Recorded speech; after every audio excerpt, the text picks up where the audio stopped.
face aux policiers, ces Argentins chantent leur détermination malgré les canons à eau et les gaz lacrymogènes.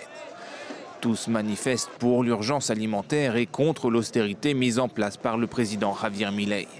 Ces derniers mois, les syndicats accusent le gouvernement d'avoir arrêté d'approvisionner les soupes populaires, entraînant une famine pour les ménages les plus modestes.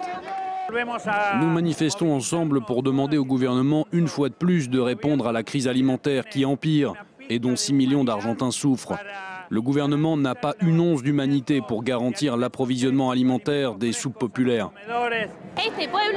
Lorsque ces gens explosent, ils explosent. Donc nous disons au gouvernement de prêter attention à ce qui se passe et de résoudre la situation de famine qu'ils provoquent.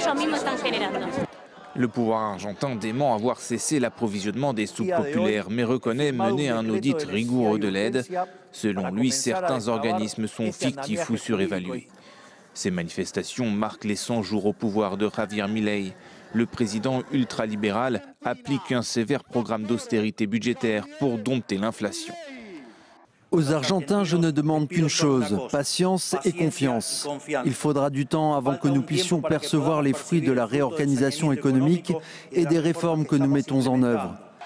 3 mois après le début de son mandat, Javier Milei crie déjà victoire en affichant des budgets mensuels positifs en janvier et février, une première depuis 11 ans.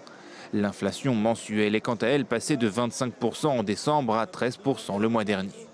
Mais sa thérapie de choc a entraîné la dévaluation de 54% du peso et une baisse de 18% du pouvoir d'achat en 2 mois. Selon un observatoire privé, la pauvreté a également augmenté de 16% en 5 mois.